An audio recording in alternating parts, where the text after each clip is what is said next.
All right, everyone, we're getting ready to get started. Welcome, Tanya. Hi, everyone. So welcome everybody to our workshop today. We are going to be taking a look at virtual reality and particularly for teachers. So if you are a teacher, if you're a student, if you are someone who's interested in seeing which way the wind is blowing when it comes to immersive technology and teaching, you're at the right place. We welcome you to be here. So we do ask that while you're watching the presenter, you do turn off your videos and your microphones, just so that we keep the bandwidth down. And then we're going to have plenty of time for questions and answers. If you you can always put your questions in the chat, or you can save your questions at the end. We'll have some time to go over any questions that anybody has. So with that, we have recording going. You'll be able to watch this video again later on our YouTube channel. It's the Rec Innovation Lab at youtube.com.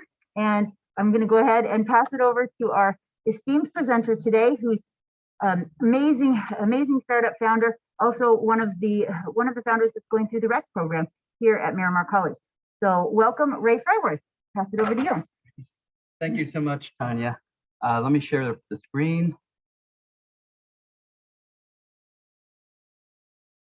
Okay, hopefully the screen is now available. Everybody can see it. Everybody can hear me. Would be a great thing. And I want to first off thank Tanya Hertz and the REC Incubator for providing this basic curriculum to better understand the intersection of immersive technology and pedagogy. And the thing with this is that you heard Tanya say virtual reality. You heard people talk about the metaverse. You hear people talking about immersive technology. They're all somewhat different, but all somewhat the same. And by the end of this, what we're trying to do is make this so you have a better understanding. You don't need a deep tech understanding. You just need enough so that when you want to think about it and how it's going to affect you or be in your classroom, or if you want it in your classroom, you will have that capability. So the agenda is pretty simple today. We're just going to do keywords, okay? We're going to go through them bottom up and to give you a sense of what it means to have some of these capabilities, okay? Even just normal for yourself, if you want to go out and try some of these you will actually even know already. It's also, we want to go through some of the platforms that are out there today. So you have a better understanding of what's actually available, what it means to be that platform, and how they fit in with your program. And then just very quickly, a quick touch on the data security aspect of it, because as you know, with students and you bring in some of these programs, you do have to be a little bit more cautious because of the PII, that's personally individual information. So again, the whole point that we hear is because of technology. But we also appreciate that educators are here, that through many conversations with teachers that we've had, there are frustrations about having been pushed into the technology space during COVID with Zoom, like we're doing right now, or other things. So there is that challenge. And what we really want you to be able to do is to think about how you want to transition, not be pushed into, but how you want to transition in the classroom from being able to use some of the capabilities that you'll see in a minute and how they fit in with your lesson plan, okay? So the first thing, as you notice, the keywords, we're going to start right at the bottom. Most all of you know about 2D or 3D modeling. I bet, yeah, people say, oh, 2D or 3D. You kind of, two-dimensional, three-dimensional model. There are so many different varieties. And by the way, all definitions that you see here basically come out of Wikipedia. I try to keep one source so that you can go find them again. These slides will be available to you, and the links work, okay, as you see them up there. So if I actually went to that link, you'd see no less than probably 40 or 50 different types of modeling tools that are out there. Most of them in the past have been known for 2D, rendering 2D types of display. But these days you can take that 2D and easily go into 3D. Why is that important? because when they are 3D, you can now take them and insert them into any of the, let's just say, overarching metaverse, okay? Using another term here. That's the whole point to today's conversation. But these lower level terminologies are critical when you start assessing exactly what you need from the technology in order to get your lesson objective, okay? So for instance, everybody knows Blender. A lot of people know what Blender is. It's basically free modeling tool. Go in there, you can create it, create your object, and away you go, okay? 4D is a term that I've seen crop up, funny enough, in the last year. It may have been around longer, and I had no idea about it until I started hearing, what is that? Well, they're using them mostly for when you go in for pregnancy. So, and they call them 4D because what they're giving you is imaging, right? Sonogram, and then it's over time. So it's basically a streaming service. So it can be 4D, but it's for what we're doing in it, it's completely bogus, okay? So don't worry about it. The next topic of conversation is augmented objects. We did talk just recently, last slide, about all of these 2D and 3D objects, right? That's how you get your augmented object. And almost all of you might instantly recognize Pikachu that dropped in on this, right? That is an augmented object. And I guess most of you know that's from Pokemon Go, or I don't know how many millions ended up playing that game. But the truth of the matter is that it was really easy to create that and put it into an augmented reality aspect, which we'll talk about in a little bit. But the whole point is now you can see, you get your model, you build it, you create that augmented object that now gets inserted into your virtual space, okay?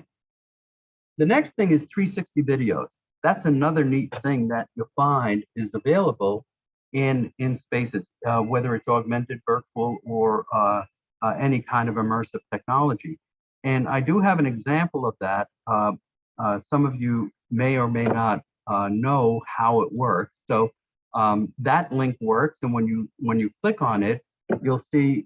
Excuse the path here, but we are doing this in real time too.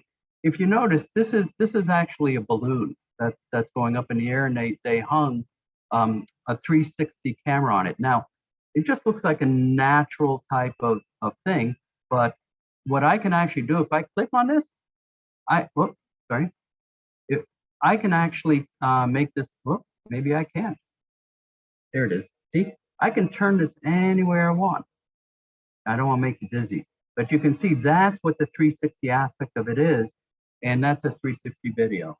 And you can, this is a form of WebGL that they're using, so that allows you that ability. And you'll find that a lot of the techniques that are used today are easily accessible and available for that. The next thing you see over to the right, haptics. Now, most of you will know haptics, and funny enough, the way you know haptics is on your cell phone. How many, hopefully for this class today, you've turned off your ringer, right, on your cell phone? Well, if you did, you probably left on vibrate. Vibration is a haptic sense to let you know something has happened. Okay, that's at its most basic. Well, it turns out that a lot of the capabilities in augmented reality, virtual reality, or extended reality have the same type of deal. In this case, what I'm showing you is that's the clip. If you go to it, you'll see it'll bring you here. And what you're actually seeing here is up here, you see there's a cone.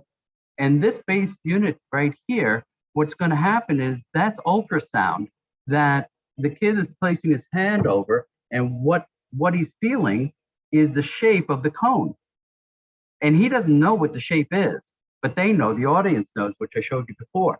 And in this case, he actually was able to determine what that shape was simply by ultrasound hitting his hand. Okay, so there's a lot of things that are going into haptics, and over time they're going to be really, really cool.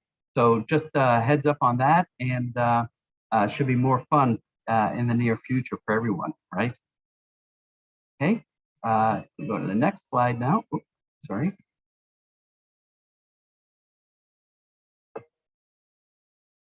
As you see, we're percolating up. We're now in the middle layer. And in the middle layer, whew, this is where you get your augmented reality or mixed reality, what we call it, and you hear these all the time, virtual reality, extended reality. So you can see there's definitions on all of these things. And the easiest way to interpret why is augmented and extended or virtual reality different? The big thing is that if I showed it to you, I think it would make more sense in terms of, again, a Pokemon, right? It's just, I use Pokemon not because it's great, but it was the first really augmented reality game that took off. Everybody knew about it. It went viral. And in this case, you can see a street, you're looking at it, and then what you can see on the phone is you see that same street, and then augmented on top of that, remember, augmented objects, you now have one of the Pokemon characters, right? So that's how augmented reality fits in. What's key about this is that augmented reality makes use of cell phones and typically notepads because they have cameras. And so what you're seeing there is it's making use of the camera to give you the realistic view and then augmenting through software on top of that on its display. Okay? Keep that thought, because the next thing we have is virtual reality. And, you know, everybody knows about the Quest and all these other, you know, these types. You know, it's funny because if it wouldn't have been for Quest, I'm not sure if I'd even be having this conversation, right? But it did take off. Everybody was, it became a fad, which is great. The trick is that in the aspect of virtual reality, it's really being physically present in a non-physical world. That's what that is. So you go into the world, right? And almost always it's a headset, right? Oculus, that's what we have here at the Rec Innovation Center. We also have some, what else you got in here? We got all kinds of goodies in here. I'll have to go check it out on HP in there. Okay, extended reality. How is extended reality different from augmented reality? Because if you look at it on its face, you'd say, well, it's kind of the same, isn't it?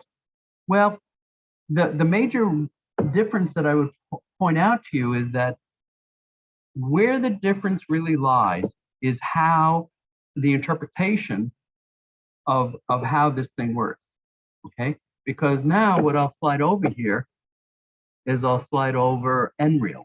This is an Nreal glass. And now you'll see the difference. It's not a headset anymore. And the difference in extended reality, which is coming to you, this is going to be the big deal in 2 to 3 years, because this is what Apple's going to do. Nobody really likes putting a headset up. 50% of the population don't like the idea of putting a headset on their head and being disconnected from the universe. These glasses, what they do is give you the augmented reality sense. In other words, you can wear them and you can see around you, just like you can with augmented reality. The difference is you don't have to use a camera and bump into people. Remember Pokemon? I mean, people wandering around, you had to worry that you're going to run them over or hit them or do whatever, right? They're just all over the place. With this, it's your eyes. It's not a camera. And the augmented reality goes on the lens. So that's the big trick. So now you're actually seeing reality right in front of you, and then the lens gives you that augmented aspect of what you want to, of what the developer or whoever wants you to see on those lenses. And I'm really excited for that, and I can't wait for it. It's already starting. They're a little pricey. They're a little bit, you know, getting the electronics is not the problem. Some of the power stuff right now is a little problematic. They have a cable to your, most of them have a cable someplace, typically to your phone. Okay, so those are things to keep to watch out for. And you can tell I'm excited about that. All right, the next fun stuff. Hopefully, I'm keeping you guys awake. Immersive metaverse, and gamifying education. These are three terms that I'm sure has been bandied around by a lot of people who intersection of either friends, family, or even at work, okay? And the truth of the matter is there's really no difference between immersive or metaverse, okay? This is one of those things where immersive was around, metaverse was around as well.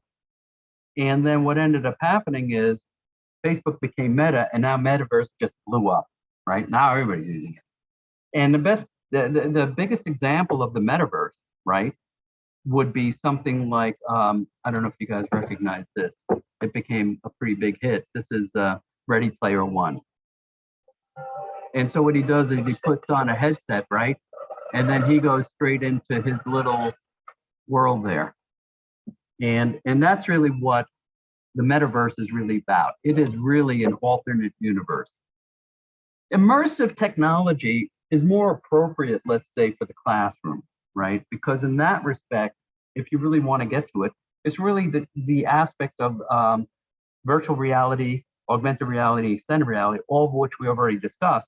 Those are subsets of the immersive technology. So if somebody says immersive to you, it could mean any one of those three things. And then that's something you'll just have to, well, you mean, yeah, I'd love to have immersive technology. How does that work, right? And things like that. So there you go. Gamifying education. So I need to go back here for a second.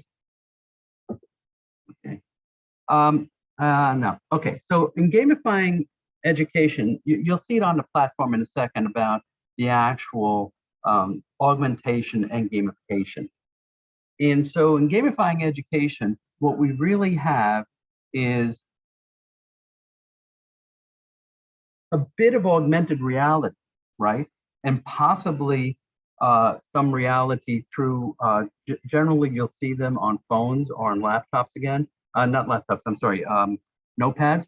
And because they're generally augmented reality and they're really more cartoonish, right? And they're gamifying it or flip the classroom type of activities, which are pretty useful in a classroom, but it just keeps that going, you know, where you can engage students, right? So a lot of teachers like this. There's a lot out there.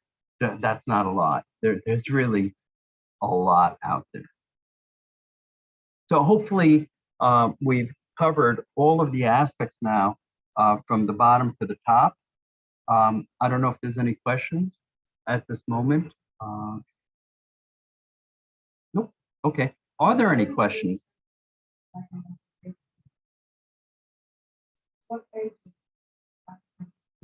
So a question was asked from here, so you can hear it, is what ages are best for gamifying education? They're generally best, I would say, in grammar school and maybe 8 through 12. Kindergarten, absolutely, yeah. So these are the places where flip the classroom and giving them the experience of seeing things that are outside the normal realm and being able to experience those things. You'll see them in a few minutes, some of these platforms. Are there any other questions? No? Okay.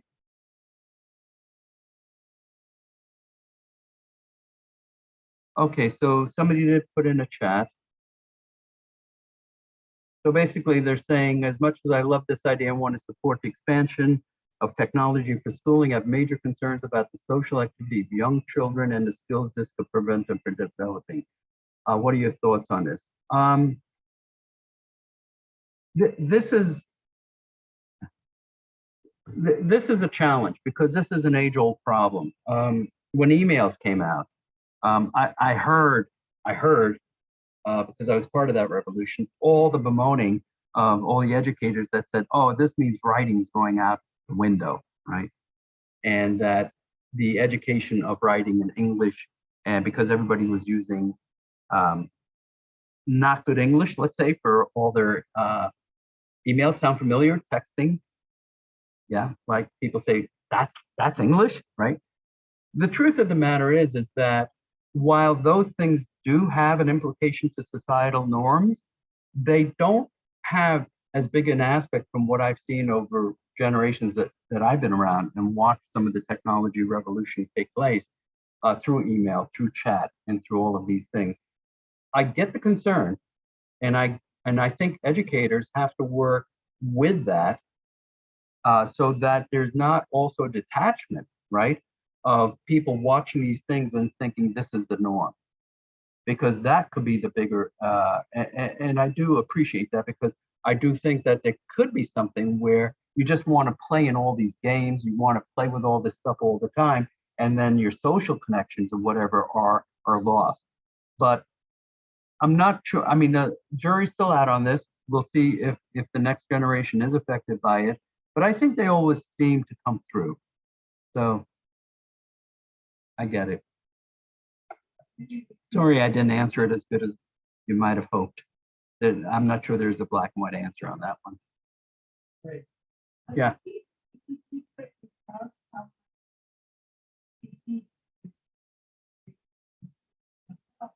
Okay, so they're asking how much in charge their teachers are not, right? In terms of how much technology or gamification is brought in, absolutely. But those are usually done in dribs and drabs, right? They're not done in an entire classroom.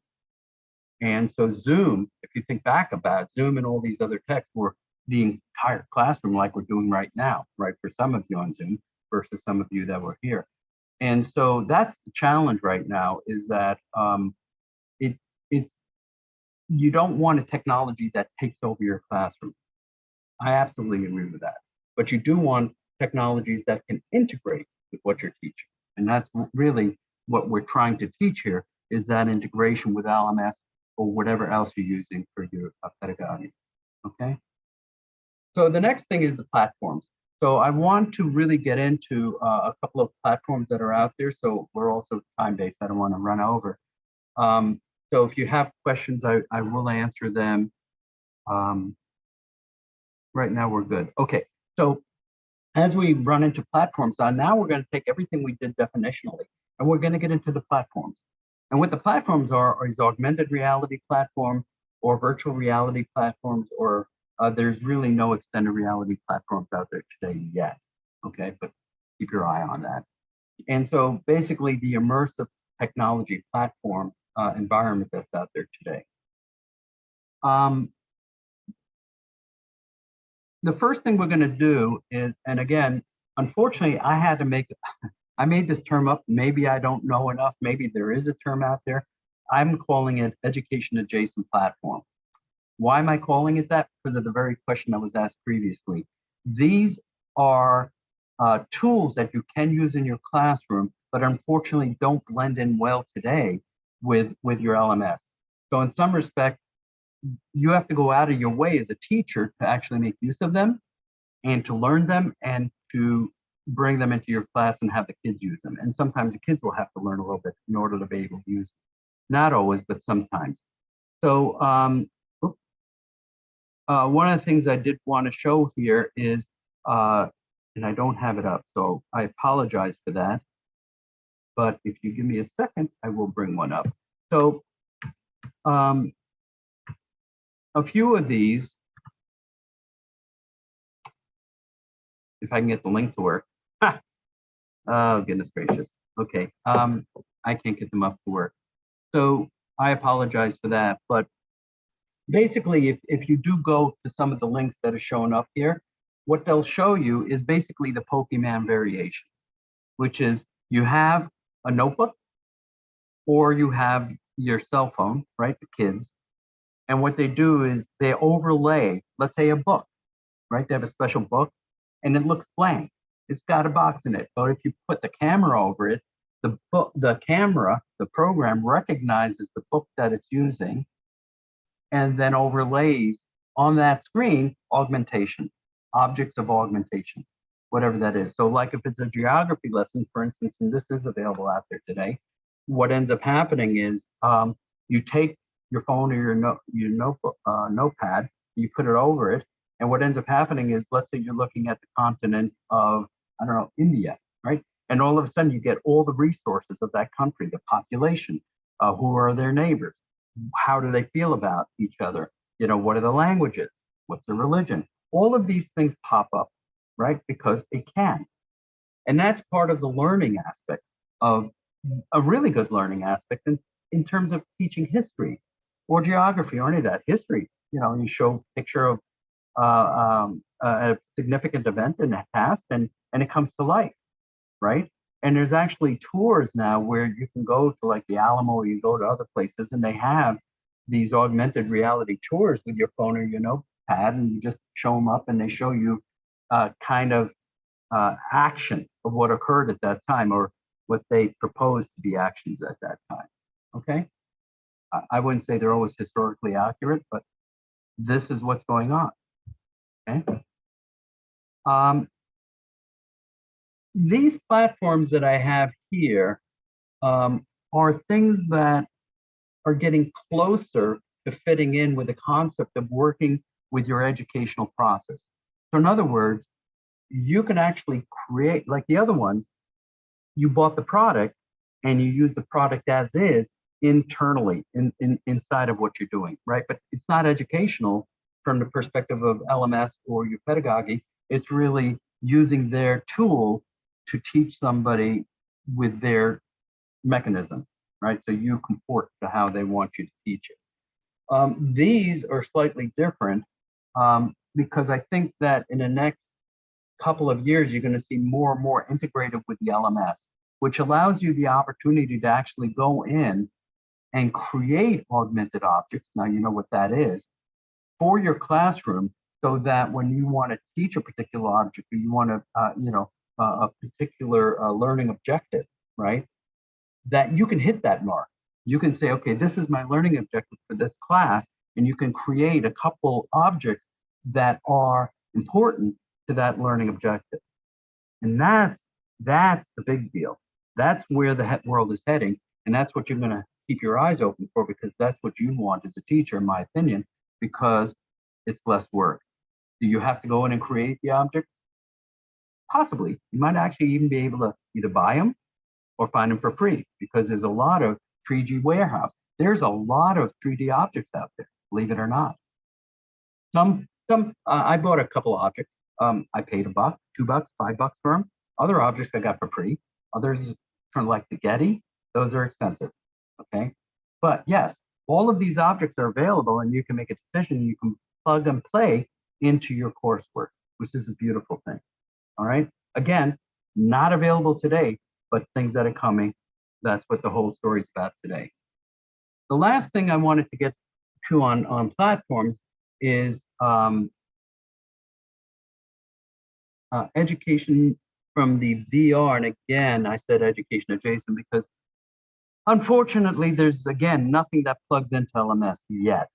Okay. This is a big deal. I know this is something for my company I want to go to.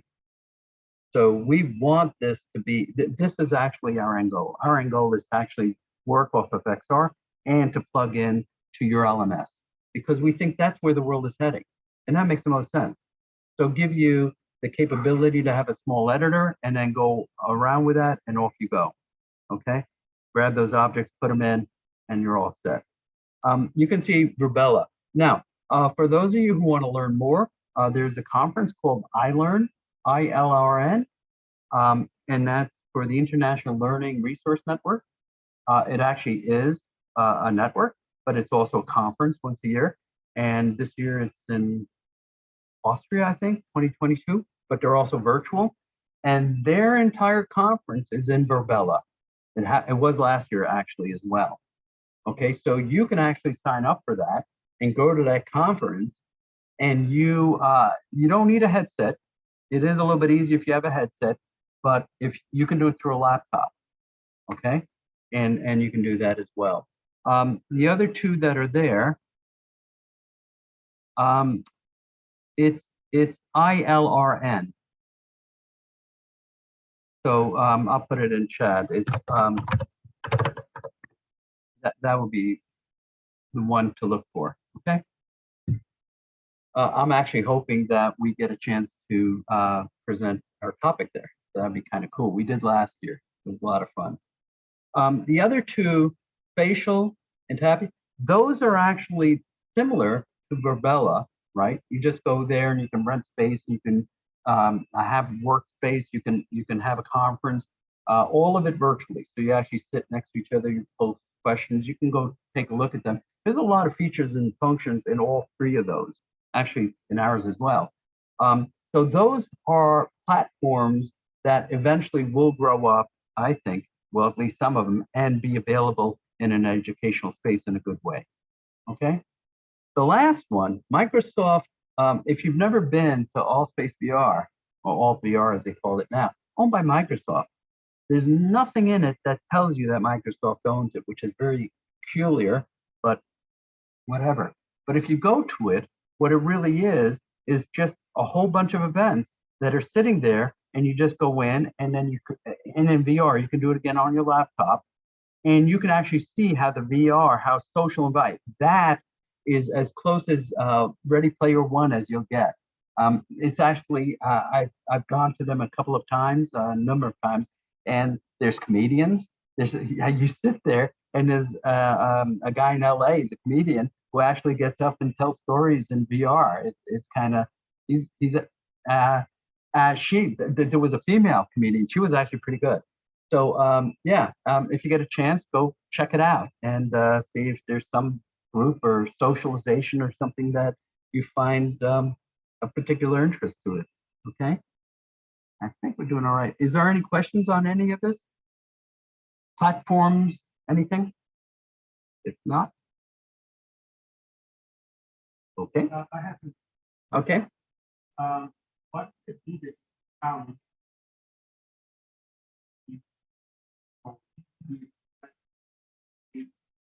Facing problems. So of course, the crew here gives me the hardest questions. Thank you. The people who are attending here. The question was, what do you see as the biggest challenges of the platforms, correct? And what obstacles they have to overcome. Yeah, nothing like a softball there.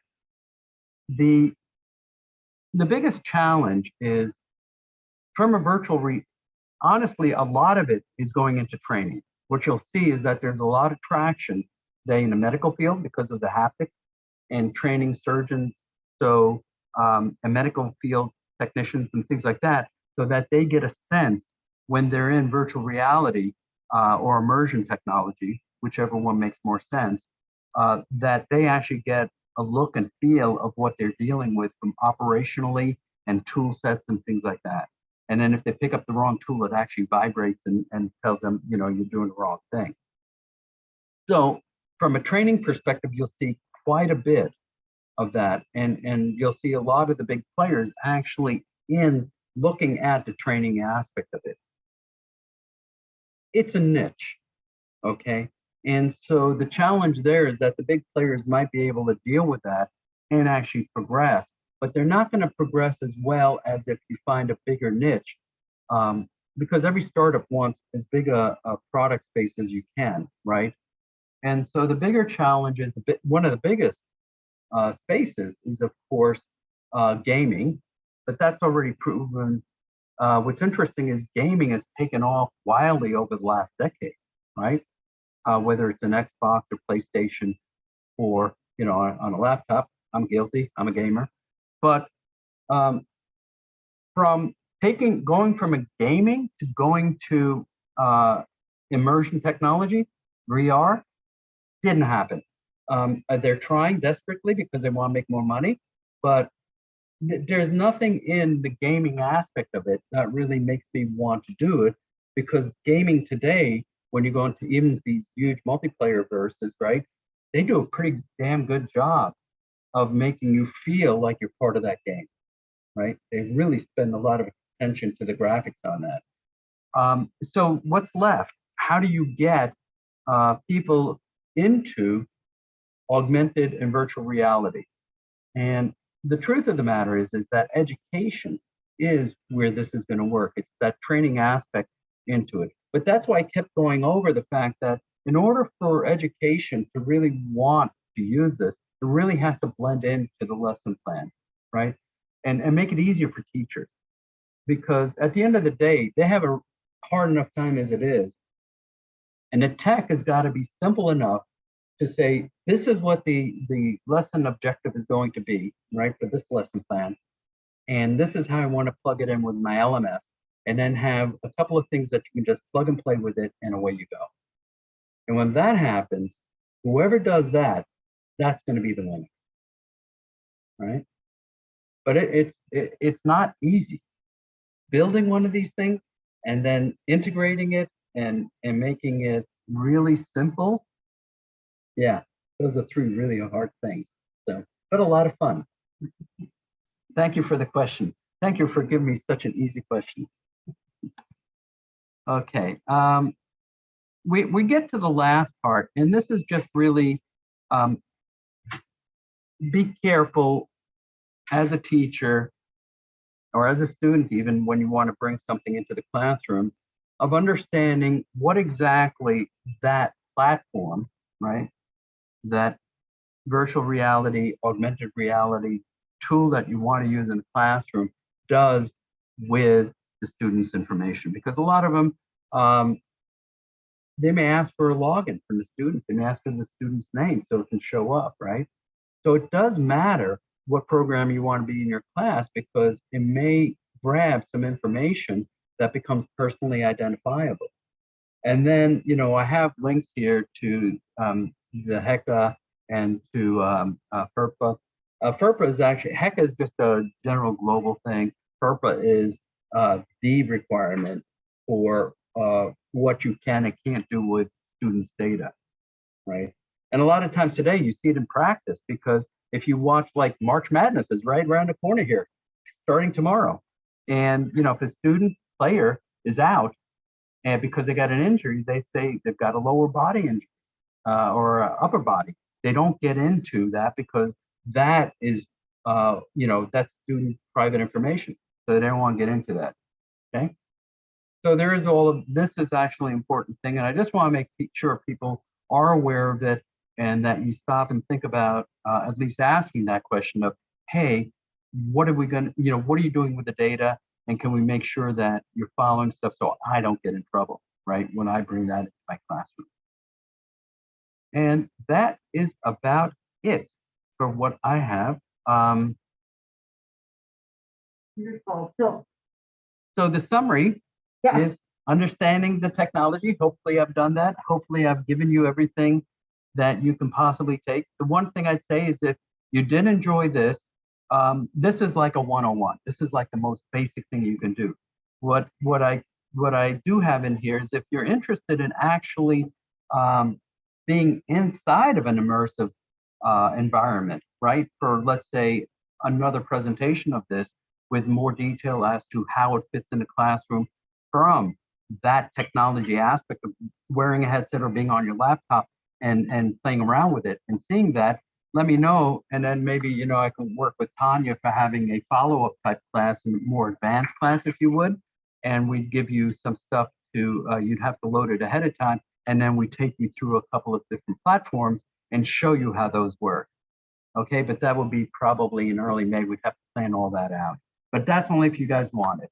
yeah, we can definitely plan that if sorry, I'm a little fuzzy here. No, I'll let you. I'll switch sides with you. Thanks. So yeah, we can definitely plan that. We'll get working on that. Just do let us know.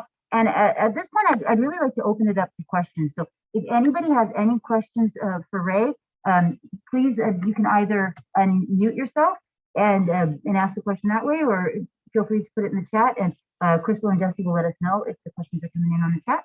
Do we have any in there? There is some stuff. Oh, okay.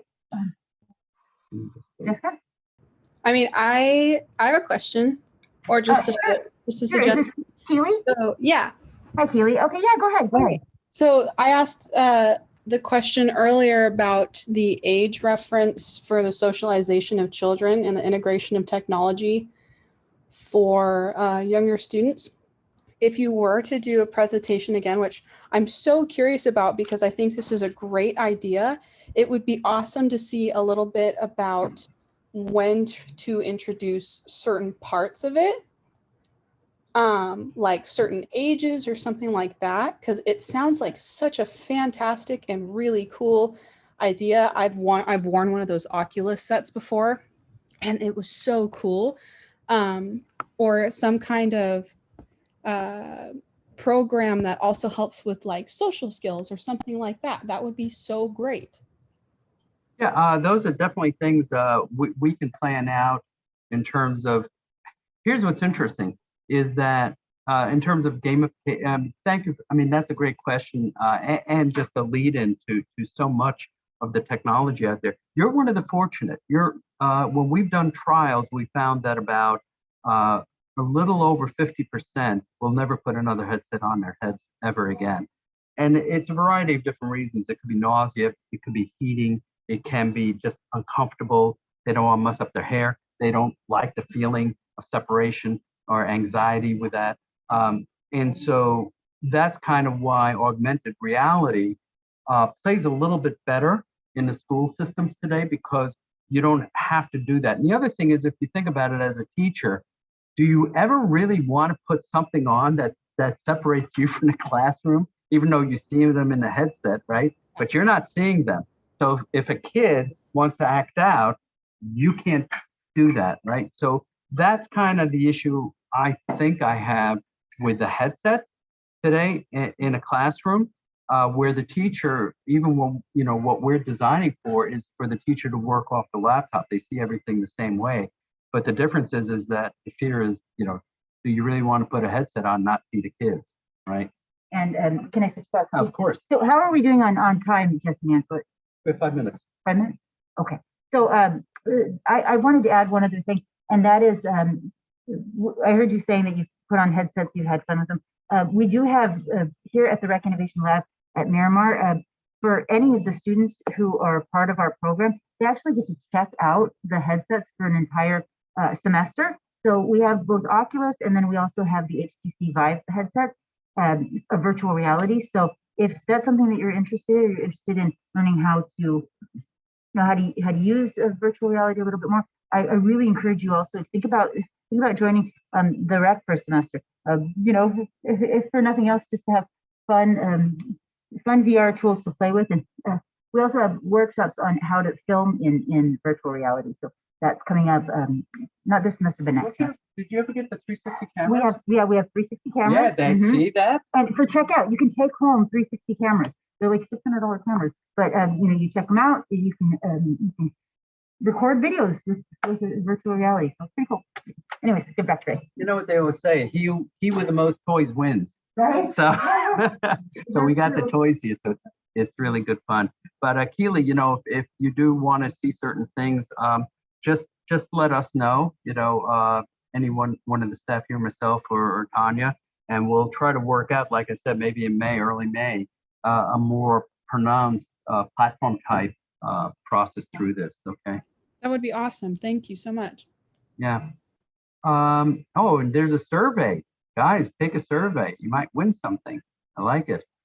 Are there any other questions at the moment? All right. Well, with that, I think we're done. Actually, so I think Crystal is making an announcement. Crystal, Yeah, so for those of you who take the survey, you get a chance to win a gift from the rec, and at the end of the semester. So the more workshops that you watch and the more surveys that you fill out, you have a better chance of winning that gift at the end of the semester. And you can find that that survey by clicking on the link here in the chat. All right, with that, I think we can go ahead and call it good for the day. Are there any other announcements, Jesse or Crystal? No, I think that's it.